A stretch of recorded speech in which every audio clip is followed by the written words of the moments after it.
Hello everyone, this is Bob Yantoska for the GEOS-Chem support team. So today we'll be continuing our Spack tutorial. If you remember, if you go to our YouTube page, in the previous tutorial, Spack tutorial number 1, we went through the steps of how to build a Spack library for GCC gfortran 9.2.0 on the Amazon Web Services cloud. So today we're actually going to be continuing that and using the gfortran 9.2.0 compiler that we had built before to actually install libraries like Netcdf and so forth that we need to use for GEOS-Chem. Now, I actually cheated a little bit. I actually went through and did a practice demonstration just to make sure that the all of the commands would work, and so I have added that. If you go to geoschem.cloud on GitHub and look at our issues page, you'll find this discussion that I preserved kind of the steps that I have done to make sure that everything would build ahead of time. So what I will do is I'll kind of run through this. So first of all, I'm logged back into the Amazon cloud. I started a C5 4x large instance which has 16 vCPUs. Now, I think in the previous video I was mistaken. A vCPU is a logical CPU. So usually on these Intel chips you have one CPU, one physical CPU has two logical CPUs or two cores. A good way to find out when you're on the Amazon cloud is to type nproc, and that will tell you the number of cores that you have. So here, as you can see here, we have 16 cores. So we're good to go. We're building a Spack environment using the gfortran compiler that we built before. Another thing that I had neglected to mention is that if you have environment modules or LMOD modules installed, this makes loading modules with Spack, loading libraries with Spack, a heck of a lot easier, because you can use like the Spack load command to load the module in the same way as if you were to load a module on a computer cluster. And one of the great things about the Amazon Web Services instances is because we started from an instance that uses Ubuntu, you can actually install the environment modules package, which is a module software manager. So what I'm going to do is to type sudo or sudo, which is the super user command. Now remember that when you're logged into a Amazon Web Services instance, you own the whole node, so you can do whatever you want to it. If you're doing this, if you're following along and trying to do this setup on your own local computer cluster, you might need your sysadmin to help you out with this sudo command or to install this. So sudo apt apt is the default package manager for Ubuntu. It installs several pre-compiled binaries. Install environment dash modules, and it just installs the package, and we're done. So what that does is that will that's the package that you can type module load in the name of the module. It will work also for Spack modules as well, for Spack libraries. Instead of typing module load, you'll type Spack load. Now to initialize this, there's a weird command. There's a shell script in a very weird place. So what we're going to do is I just copied it from my issue that I wrote here. You have to, this dot means source, and then the shell script is etc profile.d modules.sh. So at this point you should be able to type like module list. There's no modules currently loaded, so that means we've initialized it properly. Okay. Let me just clear the screen again.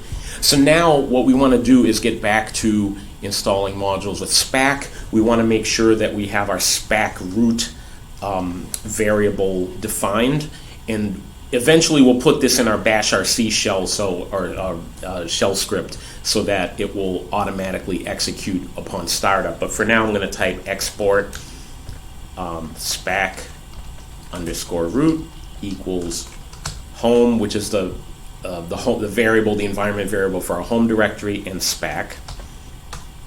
And then I'm going to type this command, which I have here, source Spack root share Spack setup env.sh. So this just loads, it runs a shell script and it initializes Spack so that once we have run this, then we're ready to install libraries with Spack. Okay. And we also want to make sure that if we do Spack find, that we now have all these libraries have been installed using the GCC 7.4 compiler, which was the default compiler that we used. We do have the GCC 9.2 compiler available as well. And if we type spack config get compilers, we notice that now we have the original, as I mentioned in the last video, you have the original spec for the compiler that comes with the instance, plus the spec of the compiler that we installed the last time. And notice that because we're on a Skylake, or this instance, the C5 instance uses Intel Skylake chips, so you want to make sure that the version of the compiler was built with the same version of the architecture that you have. So for example, if I type Spack Arch, which is the architecture, it says Linux Ubuntu 18.4. So this is the generic type of the operating system, the specific type of the operating system, and the chipset. So this is Skylake AVX 512, which matches this up here. So we're ready to go. Okay, and I'll just clear the screen so we get a fresh screen. Now, it's very easy to install modules of Spack. You just type Spack install, the name of the module, and the compiler that you want. And as you can see here, I have predefined, because I tested this beforehand. So the first thing that we're going to do is install the Netcdf Fortran, which will also install the Netcdf C libraries, HDF libraries, and a bunch of other things. And this may take a while, so I will pause the video and come back to it in a little bit. But so what I'm going to do is I'm going to type time, which, as we remember from the last video, is the command to measure the amount of time a Unix command takes. And we'll type Spack install Netcdf Fortran. And we want to force it to use the compiler GCC at 9.2.0, the compiler that we built via Spack. So GCC, %GCC at 9.2.0. And so we're going to execute that command and let it percolate a little bit. And as you see, it's going to be, it downloads and installs several libraries from the Spack, from the internet, and it's going to build them. It executes a traditional configure build install type of build sequence. So at this point, I'm going to let it do its thing, and I'm going to pause the video, and we'll come back to it once it's finished, because this may take several minutes. Okay, see you in a few minutes. And we're back, and as you can see, the installation of Netcdf Fortran and its dependent libraries took about 17 minutes. So let's see what the libraries installed. So if we type Spack find,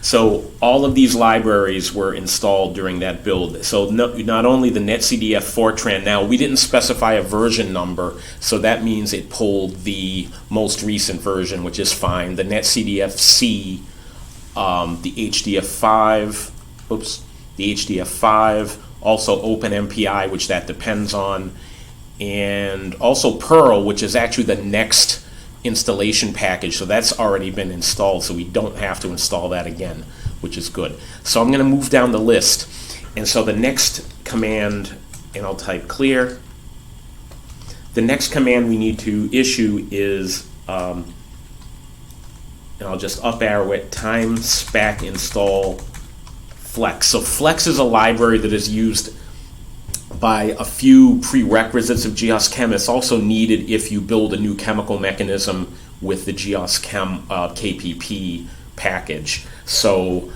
I'm going to install this. We'll press return. We'll see how long it takes. And as you can see, a bunch of things have already been installed. So when it finds stuff, it's already been installed. It doesn't have to reinstall it. And so I will pause the video and we'll see how long this takes to install, and we'll be back in a few seconds or a few minutes. And we're back again. So the Flex installation successfully installed. It took about 6.5 minutes. And if we type Spack find, then we'll see there's even more libraries installed. A lot of these libraries are just dependent libraries for other things that Flex needs. Now, I'm going to do a couple of things here. I'm going to skip ahead a little bit. I'm going to type Spack load Flex, because this is going to be needed for another library build later on. So I'm using the load command from the environment modules that we installed at the beginning of the video. So what this will do, this puts the path to any executables in your search path, your Unix path variable, and so forth. And I think it also puts the library the path in the library variables in your LD library path. So we'll do that. And also there is I happen to know this because I did this previously, this library called tech info is also needed by another library that we're going to build. So I'm going to type Spack load tech info. And it just so happens that these commands are here. I think they're needed for C GDB, which we're going to build later, and I'll explain that. But I'm just going to do that now instead of later in the build. Okay, so we've installed Netcdf Fortran. Perl came with Netcdf Fortran Flex. The next thing we're going to install is Cmake, which is the build package that will build make files. This is how GEOS-Chem 12.6.0 and later versions can be built. Instead of using Gmake, we use Cmake. That will be the only option in GEOS-Chem 13 and later, but GEOS-Chem 12.6 through 13 can use either Cmake, the new Cmake, or the old Gmake way to build to compile GEOS-Chem. So let's clear the screen again. Oop.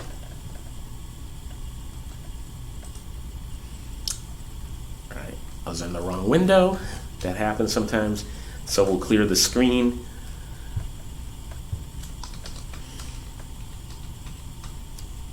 And we're going to type Spack install Cmake for GCC 9.20. And right now we can just take the most recent version or the recommended version.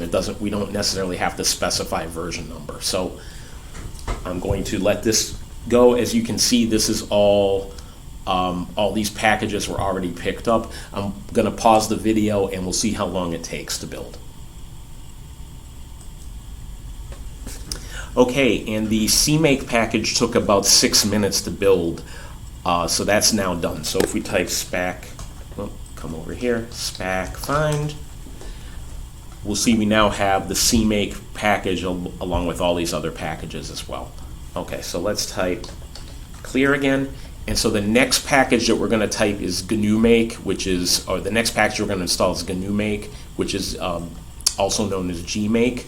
So we are going to just up arrow and we'll type Spack install Gmake at GCC version 9.2.0, and we'll time how long this takes to build.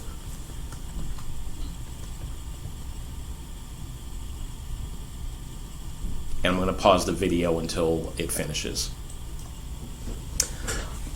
Well, that was fast. That one only took 10 seconds.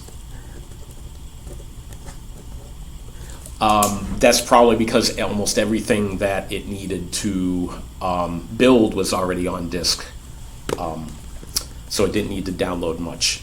Okay, so let's go here and we'll clear the screen. And the next thing we're going to install is GDB, which is the GNU debugger, which is useful for debugging GEOS-Chem. Maybe if you're a casual user or a research user of GEOS-Chem, that you might not usually need to use a debugger, but for example, if you're doing GEOS-Chem development and testing and so forth, then a debugger is essential. So we are going to install this package, the GNU debugger package, and we'll see how long this takes to build. And I'll pause the video.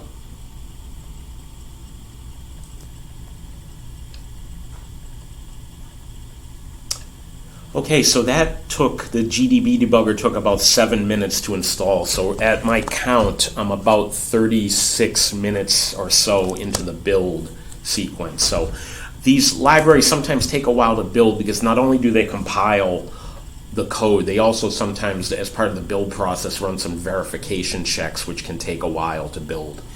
So we're finished with GDB. Now the next library that we're going to install, and again, I will, it's my cursor, we'll clear the screen, is we're going to install C GDB, which is a nice wrapper for GDB. This will show you, if you run C GDB, and maybe I'll do another video about debugging GEOS-Chem, it shows you where the, when you run GEOS-Chem in a debugger, it shows you where the error happens. It points out, it shows you a little display of the code, and it will point out in which line the code happens. That doesn't happen with the original GDB debugger. So it's like a wrapper on top of GDB.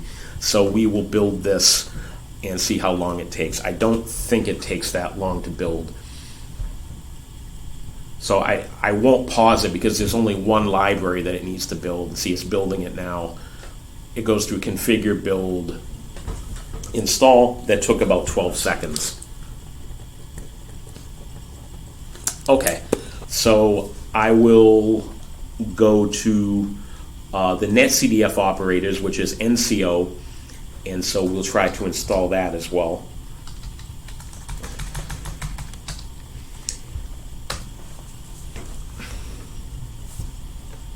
And I'll pause the video until this is built because it looks like it has to build some more libraries and such. And so the Netcdf operators NCO took about 2 minutes, almost 2 1/3 minutes to build, which is not that bad. And so moving on, so we're also going to install NCView, which is a nice default Netcdf viewer. It lets you do quick and dirty views of a Netcdf file to see if the file is corrupted or to make sure that you got the output that you wanted. So we'll clear the screen and then up arrow, and we'll type Spack install NCView.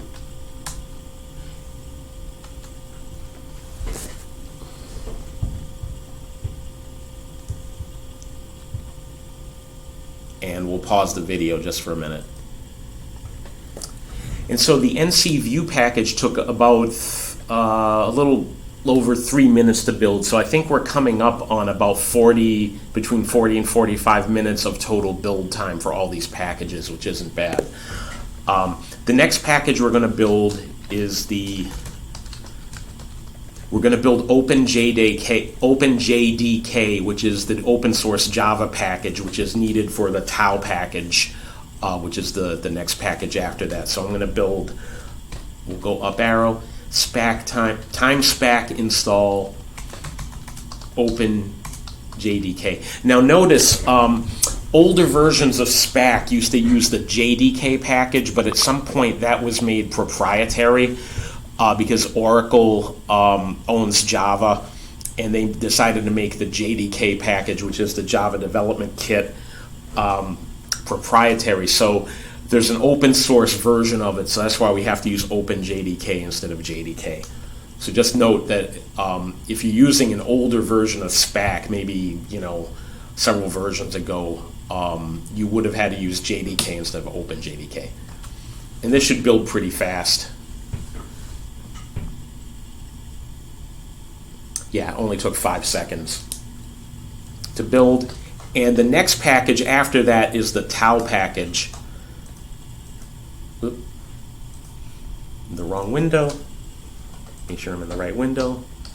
So I'll clear the screen. So Tau is the tuning and analysis utilities.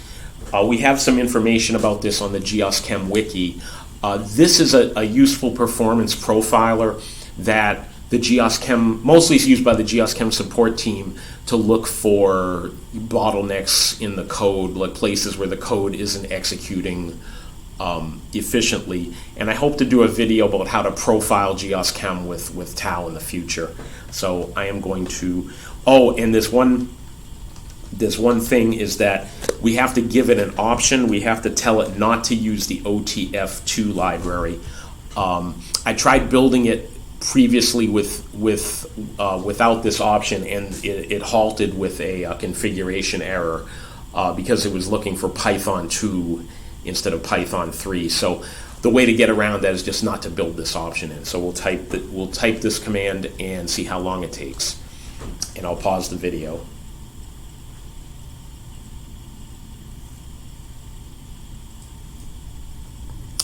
So the Tau Performance Profiler took about 7 minutes to build. So I think for the whole software stack, we are at about 48 minutes. So a little bit more, certainly under an hour to build all these packages on the cloud. It may take longer on your computer cluster depending on your network connection and so forth. So I'm going to skip the next few packages because we really don't need these.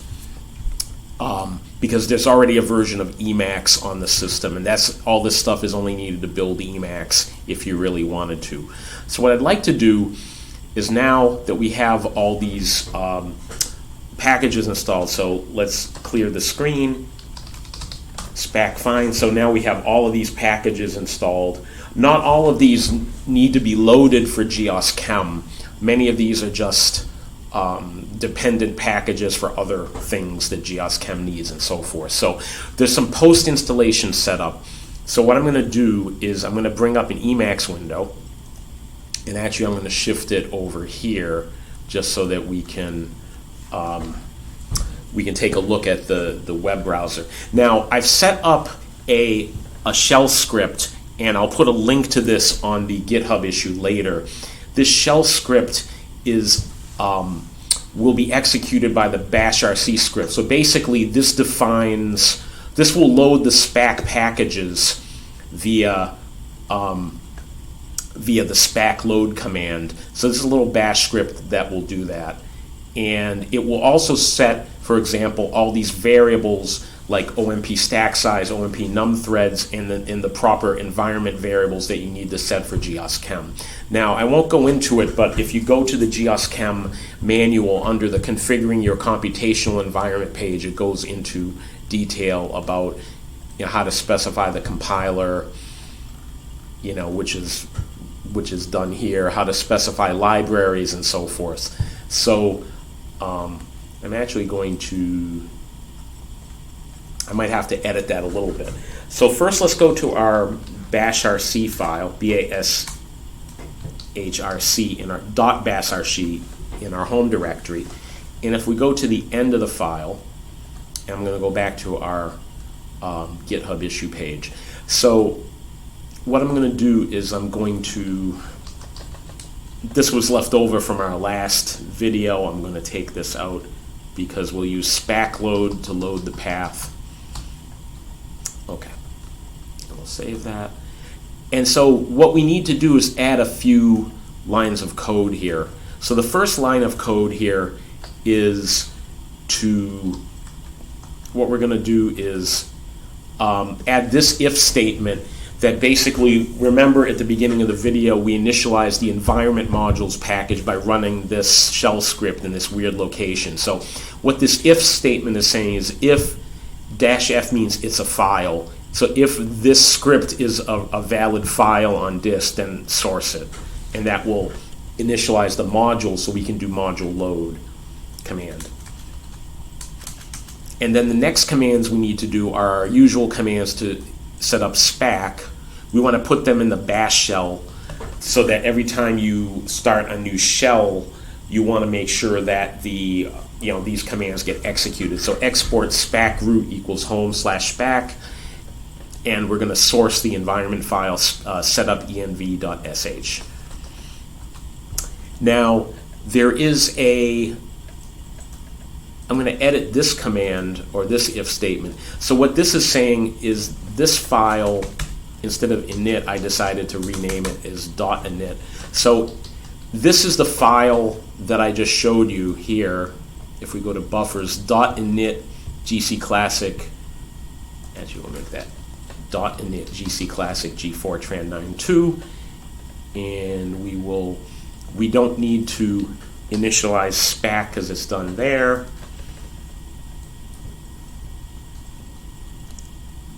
And there we everything else looks good. So basically in this file, which will be called by your bash RC, you unset all these variables, and then you do a module purge, which wipes out whatever modules you may have loaded.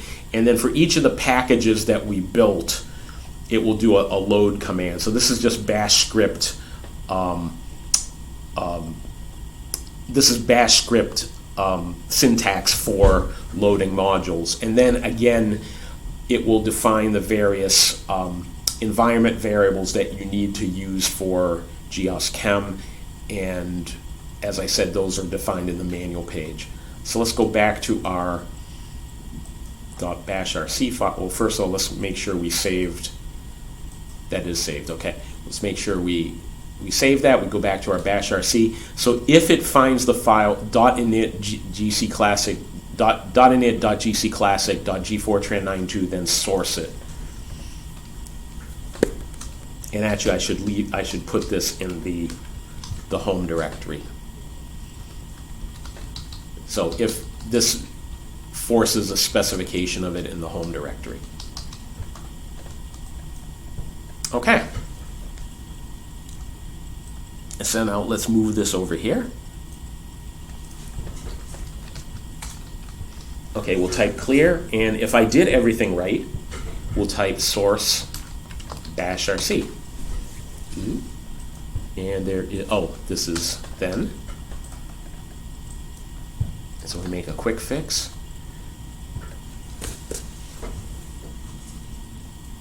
Oh, there was a syntax error.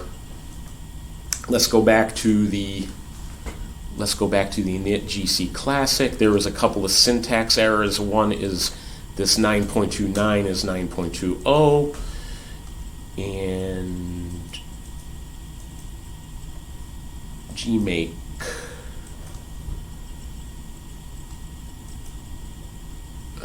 We'll take that out for now.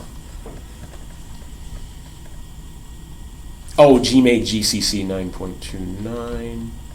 Oh, and this is Netcdf. Let's see, let's do a Spack find.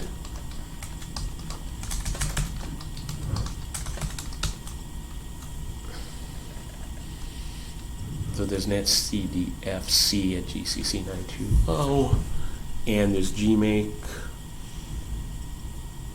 So we have Gmake and Gmake. Okay, we'll try it again.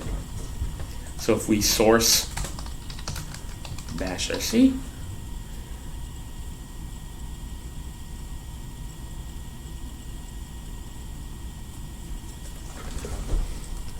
oh, I know what's happening.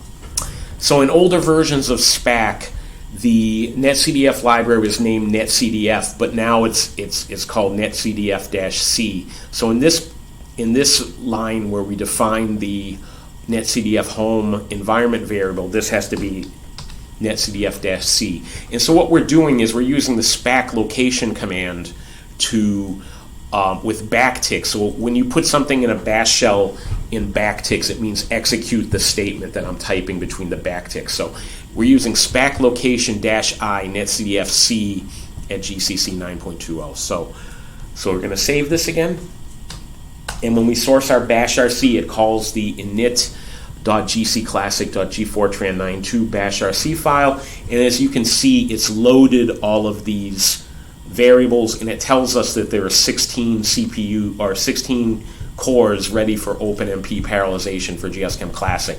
That is done with the nproc command. So OMP num threads by default it gets set to the value of nproc within backticks, which nproc is the command on Amazon Web Services Cloud to tell you how many CPUs you have available to you.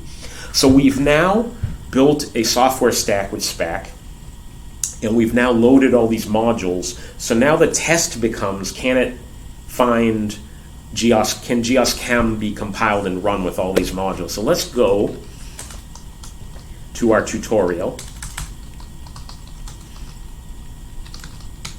Our tutorial folder, and we'll go to GEOS-FP 4x5 standard. Now remember, I started from the 12.6.0 tutorial, so that there was some code there already. that you could use to run GEOS-Chem. And so let's look. Oh. All right, yeah. So now notice this is a clean directory because I took the liberty of making real clean to remove everything there, or making super clean. So now let's type make J4 or J16 build, because now we have 16 CPUs available to us. We should be able to build GEOS-Chem with 16 CPUs. So let's see if it finds everything.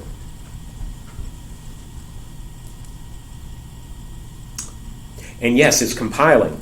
So it's found the gfortran compiler. It's found, we'll know in a little bit if it's found, it seems to have found the Netcdf compiler libraries, or the Netcdf libraries, because they're listed here. So this looks like this will be a good compile.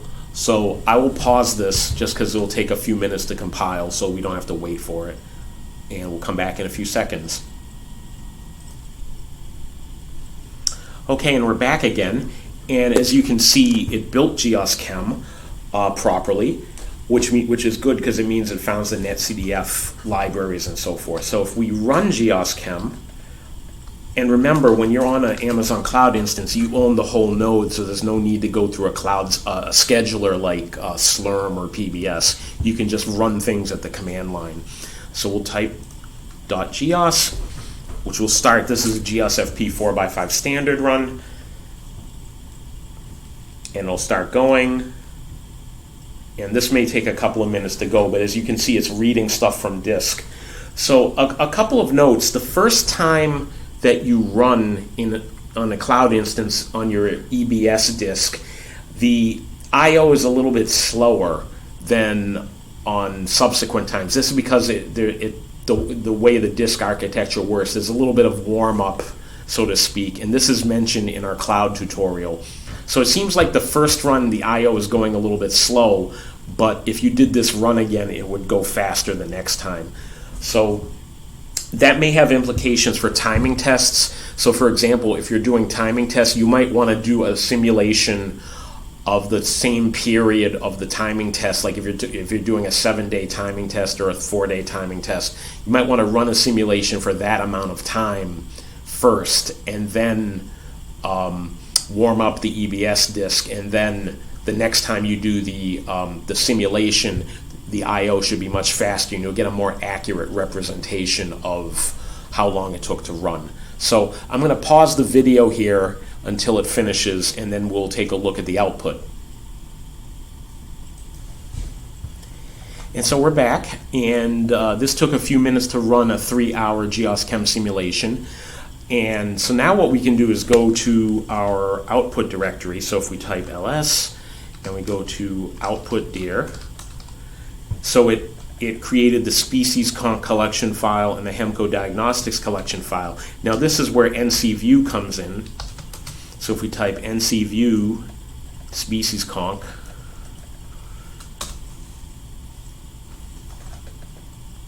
and let me bring the window over to where you can see it. So now it says select a variable to start. There's 162 3D variables, so let's pick one that we know, like methane, for example. And you can see the graphics aren't great, but this is great for a quick look. That inverts it, and then we can make the magnification bigger. And see, you can go up levels. So this is like through the atmosphere. And then we can also pick a different variable, like maybe let's find, if we can find ozone.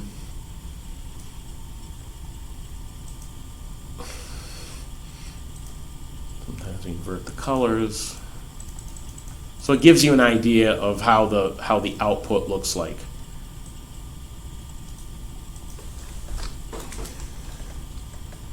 You can also take a look at the Hemco diagnostics.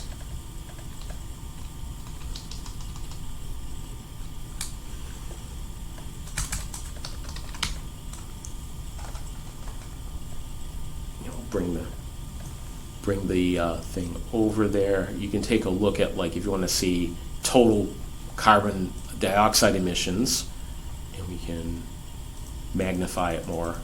And if you invert the colors, you may see it better. So as you can see, this is not presentation quality graphics, but it's great for a quick look to make sure that you can do a sanity check to make sure that your output looks like it should.